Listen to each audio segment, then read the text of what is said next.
Bonjour. Aujourd'hui, nous allons parler de la paracha Vaïgash.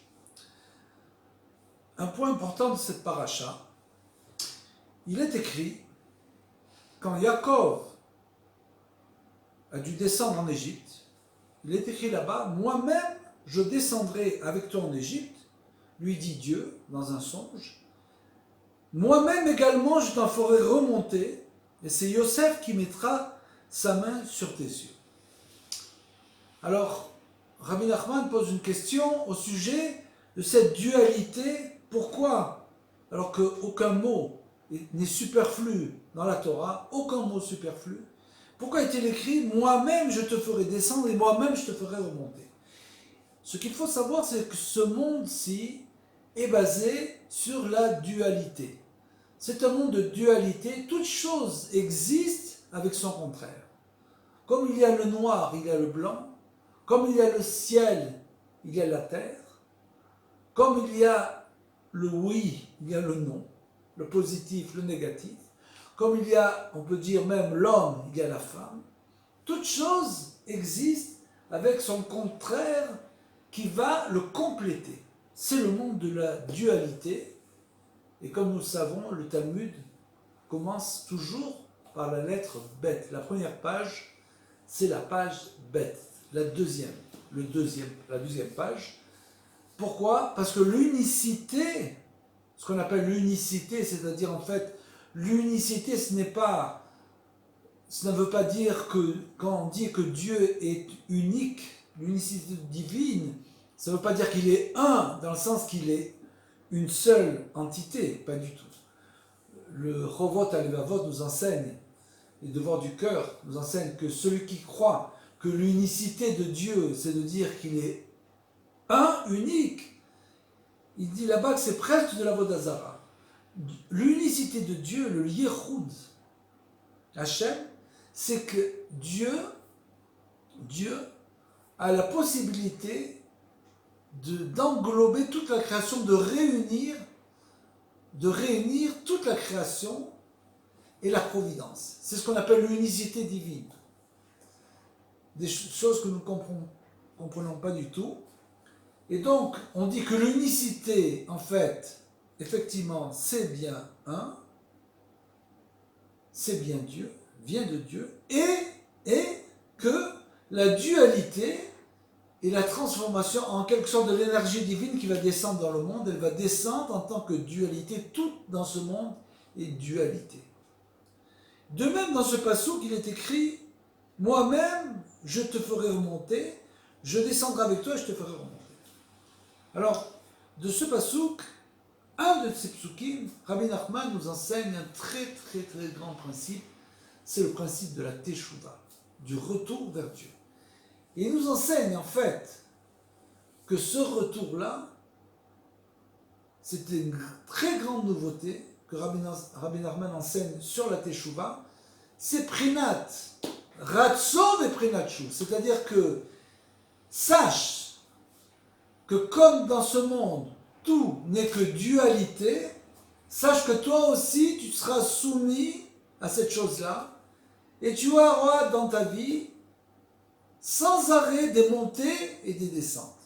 Comme on pourrait dire un électrocardiogramme, quand en fait le trait est uniforme, ça veut dire que la personne est morte. Si elle vit, alors ça va être des montées et des descentes. Exactement, c'est le principe de la vie. Le principe de la respiration, le principe, même l'essence de la vie, c'est la montée et la descente. Donc dans la Teshuvah, Rabbi Nachman nous dit qu'il y a aussi ce principe de montée et de descente, et que tu vas devoir affronter cela pendant toute ta vie. La vie n'est pas quelque chose d'uniforme, puisque aucune chose dans ce monde n'est statique. Ou tu montes, ou tu descends. Il est impossible de rester au même niveau. Impossible. Aucune chose dans ce monde n'est statique, donc il va y avoir un mouvement constant. Là-dessus, Rabbi Nachman nous enseigne sur ce passouk dont nous avons parlé, qu'il est rapporté dans les livres saints que le verset renferme le secret de l'exil du peuple juif. essentiellement exil de l'âme avec les ascensions et les chutes que l'homme israélite traverse. C'est l'exil en quelque sorte, l'exil de l'âme. Et de là, il a tiré la teshuva, c'est-à-dire le retour. Il a dit que l'exil, ce sont des ascensions et des chutes que l'on traverse. Ce qui constitue le secret de l'exil, puis de la libération. Exactement la même chose. Comme il y a l'exil, il y a la libération. La chose est son contraire. Tout cela est symbolisé par « je descendrai avec toi en Égypte et je t'en ferai également remonter ». Ce qui rappelle le concept de descendre pour remonter, c'est-à-dire Bechinat Yerida Tachlit Le'Aliyah. Comme nous disons que tout est pour le bien dans ce monde, alors une personne qui est en train de descendre, qui est dans la descente, il a du mal à comprendre ce concept-là, que tout est pour le bien. Tout ce qui t'arrive dans ce monde, tous les problèmes qui t'arrivent dans ce monde, en fait, il y a à l'intérieur de ces problèmes-là un bien caché que tu dois dévoiler, que tu comprendras par la suite, mais pour l'instant, tu dois le dévoiler. Parce que si tu dévoiles au moment de l'épreuve le bien caché dans l'épreuve, alors tu vas grandir. Et c'est ce qu'on appelle Bechinat Yerida, c'est-à-dire la chute. La chute. Tachlit, l'achlit. Dans le but de remonter. Il n'y a pas de chute. Rabbi Nachman nous enseigne en fait qu'il n'y a pas de chute. Toute chute, c'est le tachlit, c'est le but de la chute, c'est là, c'est de remonter. L'essentiel consistera donc, quel est l'essentiel? À se renforcer intensément lors de la crise. Quand il va y avoir une crise, il faut que tu sois prêt à l'affronter, que tu te renforces au moment de la crise. Parce que maintenant que tu sais que la vie n'est que faite que de montée et de descente, alors tu vas commencer à réfléchir à la manière dont tu vas pouvoir réellement combattre cela. Lorsque l'amertume de la chute est au plus fort, quand l'homme souffre, au point que tout paraît perdu, l'homme est perdu, il dit il n'y a plus de chance. Et c'est là, Rabbi Nachman nous enseigne, bien sûr, que le désespoir n'existe pas. Parce que si tu comprends bien ce qui est écrit ici, en fait, tu comprends bien que la chute, Bechinat Yerida, la chute Achlit, dans le but de remonter à l'Ia, tu comprends qu'il n'y a pas de chute. Donc tu ne vas pas désespérer quand tu vas être dans la chute, au plus fort de l'amertume, au point que tout paraît perdu, tu dis il n'y a plus de chance. C'est maintenant qu'il faut te renforcer et savoir qu'il n'y a pas de désespoir. Le désespoir n'existe pas. Et tu vas même essayer d'être bessimcha, d'être joyeux au moment de la chute. Parce qu'il est écrit que quelqu'un qui est joyeux, le mal n'a plus de prise sur lui. À Dieu ne plaise, car là-bas précisément, Dieu prendra l'homme pitié au fond de sa chute, au fond de sa misère, au fond de sa souffrance. Il faut savoir que Dieu le prendra en pitié là-bas en bas. Il faut simplement, qu'est-ce qu'il faut qu'il fasse? Qu'est-ce qu'il doit faire l'homme? Qu'est-ce qu'il doit faire l'homme pour que Dieu le prenne en pitié? Il doit crier vers Dieu. Comme nous l'avons dit dans la cassette sur Hibo des doutes, le cours sur Hibo des doutes, il faut parler à son Créateur, il faut crier tous les jours, crier vers son Créateur. Dieu le prendra en pitié, le sauvera et le ramènera. Car Dieu n'accable pas son peuple. Comme il est écrit, si je dis mon pied va chanceler, ta grâce éternelle, béni soit-il, viens me soutenir.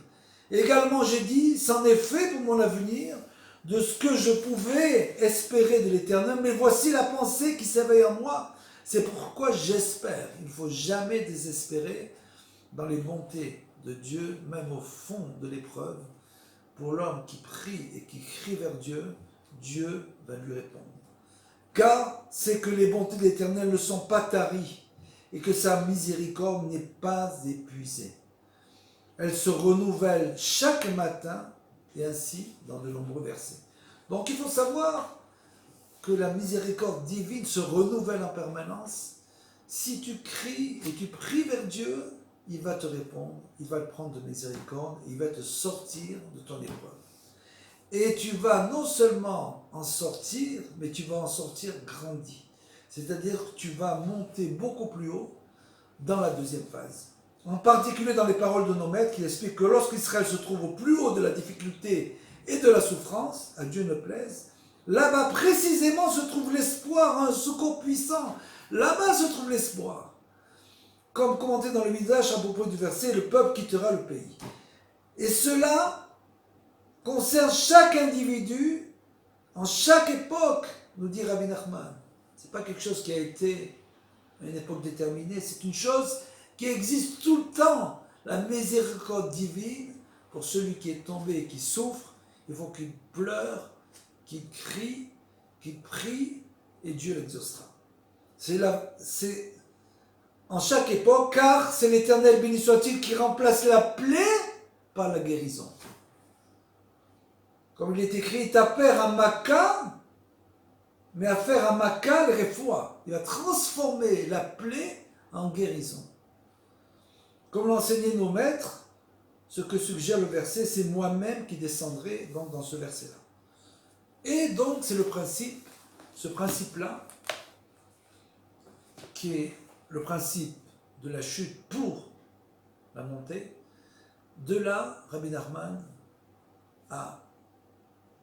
nous a donné une grande nouveauté au niveau de la Teshuvah, qui n'est écrite dans aucun autre livre. Ce principe-là, c'est le principe de Ratso Veshuv, et il nous dit celui qui veut faire vraiment Teshuvah, Tsarir, l'argot matana, il doit serrer sa ceinture en quelque sorte. Chez Itrazek Atzmo Bedarke Hashem, Tamid, il doit toujours se renforcer dans les voies de Dieu. Sans arrêt, il doit se renforcer. Ben Be'alia, Ben Be'yerida. Qu'il soit dans la montée ou dans la descente. Toi, tu vas me dire, dans la montée? Mais dans la montée. Je n'ai pas à me renforcer dans la montée. Tout me sourit aujourd'hui, j'ai tout ce que je veux. Qu'est-ce que j'ai besoin de me renforcer? Non. Rabbi Nachman nous enseigne que fais attention. Parce que quand tu es en montée, dans la montée, et tu te dis tout est gagné, tu peux te relâcher. L'orgueil peut venir et tu peux dire regarde, moi j'ai tout réussi. Qu'est-ce que j'ai besoin maintenant de me faire du souci? Je ne fais plus de soucis, je me fais plus de soucis, je suis dans la montée et dans ma vie tout me sourit. Il te dit même dans la montée tu dois faire attention parce qu'il faut savoir qu'après la montée viendra la chute, inexorable. Que ce soit une grande chute, une petite chute, c'est la voie du monde.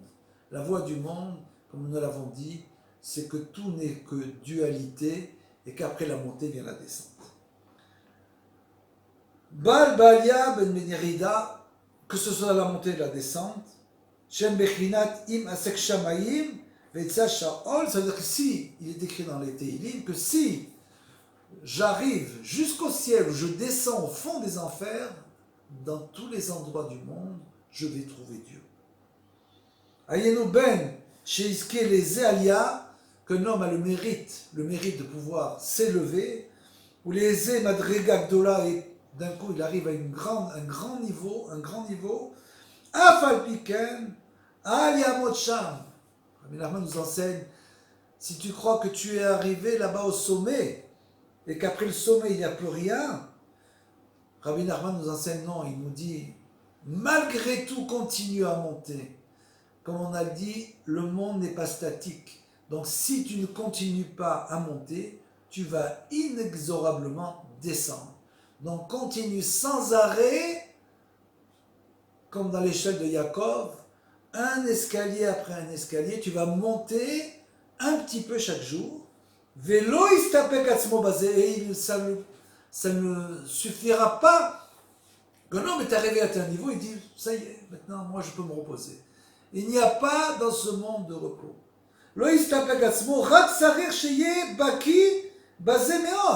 Il doit être spécialiste, en quelque sorte, dans cette chose-là.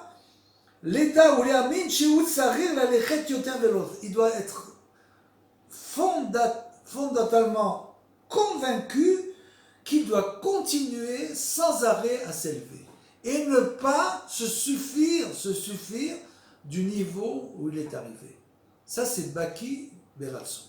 c'est-à-dire il ne doit pas devenir orgueilleux ou devenir fainéant et dire maintenant j'ai fini, je suis arrivé où je voulais arriver, ça y est, j'ai pas besoin de continuer. Chez Zéou Bechinat Baki Beratso. Bechinat Aïd, celui qui monte, chez Bechinat Im, comme on l'a dit. Et maintenant il nous enseigne, et de la même manière pour le contraire. Chez Afilou Inipol, même si un homme va tomber, Chas Shalom, Dieu préserve. Les makom chez Paul, dans cet endroit-là où il est tombé, à Filou, mais chez Tartiot, même s'il est tombé au fond des enfers, et qui se dit, je suis tombé tellement bas que je n'ai plus rien à faire, je n'ai plus rien à faire de ma vie. Je n'ai plus rien à faire au point où je suis tombé, avec toutes les épreuves qui viennent sur moi, j'ai plus une chance de m'en sortir. Gamken alitiae, non, il ne faut jamais désespérer, jamais. Quand tu désespères de toi-même, c'est comme si tu désespérais de Dieu lui-même. Et tu penses que Dieu n'a pas de solution pour ton problème. Comme on l'a dit dans un autre cours, Dieu a les solutions à tous les problèmes. L'important, c'est de pleurer, de crier vers Dieu, d'élever ses mains et de prier. Et bien sûr, il te prendra en miséricorde. Atzmo leolam, atzmo leolam, jamais un homme ne doit désespérer. Vetamid yechapes veyevakesh et Hashem ibarach, il doit chercher le point de miséricorde, chercher Dieu. Il doit le chercher, il doit crier vers lui jusqu'à ce qu'il le trouve et qu'il lui réponde. Ça peut prendre du temps. Il ne faut pas attendre une réponse immédiate, une résolution immédiate de ces problèmes. Dieu a un plan. Si toi tu cries, ce plan-là, un bon plan pour toi, se réalisera. Il va essayer de se renforcer, quel que soit l'endroit où il se trouve, et quelle que soit la manière dont il va essayer de sortir de ça, qui gagne, même au fond des enfers. Nimsa Hashem Itbarach, Dieu est là-bas au fond des enfers.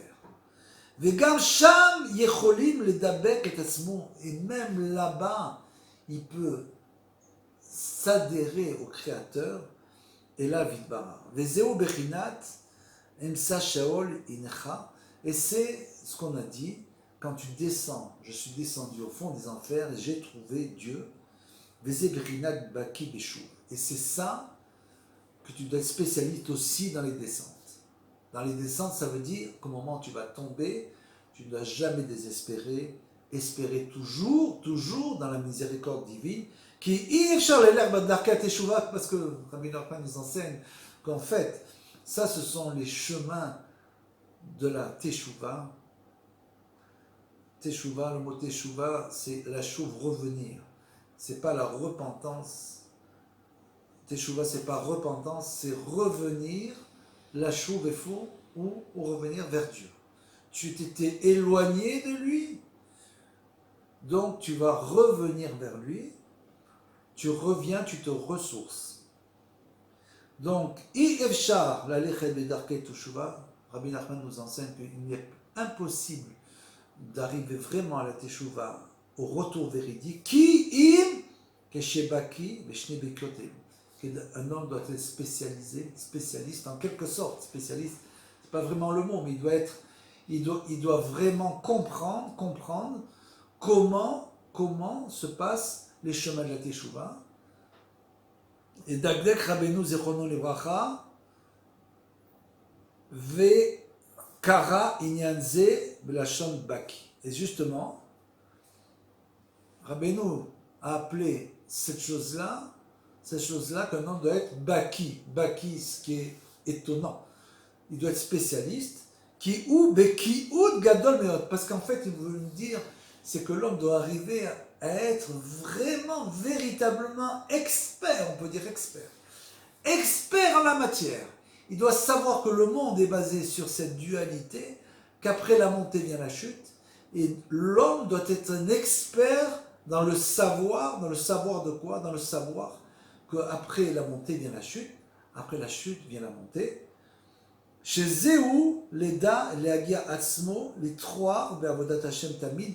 Et c'est dans ça, en fait, que l'on doit passer sa vie à essayer de se renforcer toujours dans la voie de Dieu, Velispot Becholet, Lagia, les Madriga Gavoyoter, et toujours essayer d'avancer, ne jamais se contenter du niveau où tu es arrivé. Ve'afalpiken, Alipol Mishum Davarim, et malgré tout, ne désespère jamais, tu n'essayes jamais de tomber, renforce-toi sans arrêt, Vafilou Imiye Ercheye, même si tu es dans une situation catastrophique, que tu ne vois aucune voie de sortie, il faut savoir que Dieu a la réponse à tout. Chaz v'shalom, afapiken, al yipol bedato, que ta pensée, que ta volonté, jamais ne faiblit jamais, ve'yekayem, ve'yetza sheol inecha. Parce que même au fond des enfers, Dieu est là toujours pour nous sauver, pour celui, comme on l'a dit dans le cours sur les bois des doutes, qui crie vers Dieu, et qui prie et qui verse des larmes. Dieu le prendra certainement en pitié. Shabbat Shalom.